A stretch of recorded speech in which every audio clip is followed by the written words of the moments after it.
कहा जाता है जिंदगी में सबसे अच्छी चीजें अक्सर मुफ्त होती हैं। आप माने या ना माने, पर ये बात एक चीज पर पूरी तरह लागू होती है। एक ऐसी चीज जिसके बिना ज्यादातर प्राणी जीवित नहीं रह सकते। जी हाँ, ऑक्सीजन। हम सबके लिए धरती पर सांस लेने योग्य पर्याप्त मात्रा में ऑक्सीजन उपलब्ध है। बदलते विज्ञान के साथ मनुष्य ने अंतरिक्ष में भी रहना शुरू कर दिया है, और वो भी काफी लंबे समय के लिए। पर अंतरिक्ष में रहने वाले एस्ट्रोनॉट्स के लिए भी पर्याप्त मात्रा में रेडी टू यूज ऑक्सीजन उपलब्ध कराना अंतरिक्ष वैज्ञानिकों और इंजीनियर्स के लिए एक महत्वपूर्ण कार्य होता है। तो आखिर एस्ट्रोनॉट्स पर्याप्त मात्रा में रिलायबल सोर्स से ऑक्सीजन अंतरिक्ष में कहां से लेकर आते हैं? हालांकि अब तक मनुष्य जाति ने अंतरिक्ष में कई सारे मैन्ड सैटेलाइट मिशन भेजे, पर हर एक मिशन का अपना अलग उद्देश्य और टास्क होता है। साथ ही वे अलग अलग टाइम ड्यूरेशन के लिए भी अंतरिक्ष में भेजे जाते हैं, क्योंकि ज्यादातर स्पेस मिशन कुछ दिनों या फिर ज्यादा से ज्यादा 2 हफ्तों के लिए होते हैं। इसलिए स्पेसक्राफ्ट उनके खुद के ऑक्सीजन सप्लाई लेकर जाती है। साथ ही उनके पास इमरजेंसी के लिए बैकअप सिस्टम भी अवेलेबल होता है। लेकिन फिर भी यदि किसी विशेष स्पेस मिशन को लंबे समय तक अंतरिक्ष में रहना हो तो वो क्या करते हैं? उदाहरण के लिए ISS यानी कि इंटरनेशनल स्पेस स्टेशन। यह सबसे बड़ा और महंगा आर्टिफिशियल सैटेलाइट है जो कि हमारे धरती की 24 घंटे चक्कर काटता है, और किसी भी दिए गए समय यहाँ कम से कम 4 से 7 एस्ट्रोनॉट्स रहते हैं। यह सैटेलाइट इतने ज्यादा समय से अंतरिक्ष में है कि एस्ट्रोनॉट्स को अंतरिक्ष स्टेशन तक भेजा जाता है, जहाँ वे दूसरे क्रू मेंबर्स को रिप्लेस करते हैं और उन्हें दिए गए टास्क कंप्लीट करते हैं। ISS जैसे स्पेसक्राफ्ट सालों तक उपयोग के लिए ऑक्सीजन अपने साथ नहीं रख सकते, और इसलिए वे खुद का ऑक्सीजन बनाने के लिए विज्ञान का उपयोग करते हैं। ISS में सांस लेने योग्य ऑक्सीजन उत्पन्न करने के लिए ऑक्सीजन जनरेटर का उपयोग किया जाता है। ISS में ऑनबोर्ड 2 ऑक्सीजन जनरेटर्स होते हैं, ECLSS और रशियन इलेक्ट्रॉन।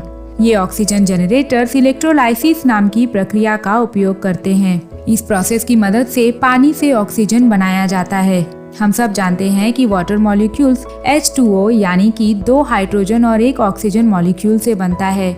इलेक्ट्रोलाइसिस प्रोसेस में पानी में इलेक्ट्रिक करंट पास किया जाता है, जिसकी मदद से इन 2 हाइड्रोजन और ऑक्सीजन गैस को अलग किया जाता है। फिर हाइड्रोजन गैस को बाहर अंतरिक्ष में छोड़ दिया जाता है और ऑक्सीजन गैस को कैबिनेट में बैठे एस्ट्रोनॉट्स तक पहुंचाया जाता है। ISS स्पेसक्राफ्ट में इलेक्ट्रिक सप्लाई की कोई कमी नहीं होती, क्योंकि इन स्पेसक्राफ्ट पर बड़े बड़े सोलार पैनल्स लगाए गए हैं। इन सोलार पैनल से जनरेट होने वाली इलेक्ट्रिक सप्लाई को ऑक्सीजन जनरेटर्स तक पहुंचाया जाता है।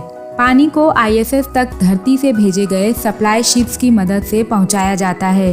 साथ ही केबिन में लगाए गए कंडेंसर्स की मदद से केबिन में मौजूद हवा से भी पानी बनाया जाता है, और यहाँ तक कि वे एस्ट्रोनॉट्स के यूरिन को भी फिल्टर और रिसाइकल कर पानी बनाते हैं। स्पेसक्राफ्ट में सांस लेने योग्य ऑक्सीजन पहुंचाने का दूसरा तरीका है धरती से भेजे गए सप्लाई शिप्स के साथ ऑक्सीजन पैकेज भी भेजना, पर ये ऑक्सीजन सप्लाई एक लिमिटेड क्वांटिटी में ही भेजा जा सकता है। स्पेसक्राफ्ट में ऑक्सीजन बनाने का तीसरा तरीका केमिकल रिएक्शन के जरिए है। वहाँ पर बड़े कैनिस्टर्स होते हैं जिन्हें परक्लोरेट कैंडल नाम से जाना जाता है।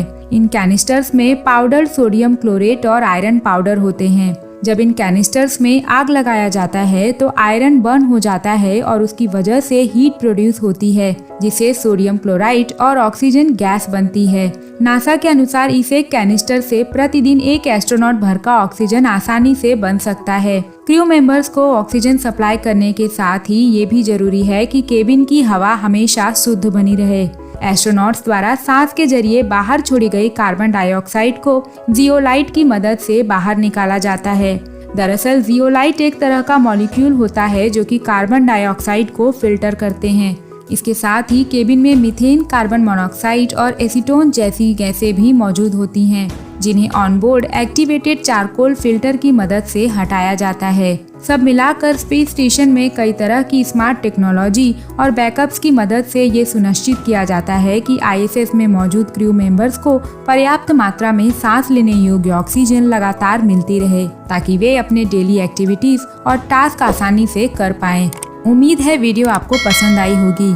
इसे लाइक और शेयर करें, साथ ही चैनल को सब्सक्राइब कर बेल आइकॉन भी दबा दें। तब तक के लिए मिलते हैं नेक्स्ट वीडियो में।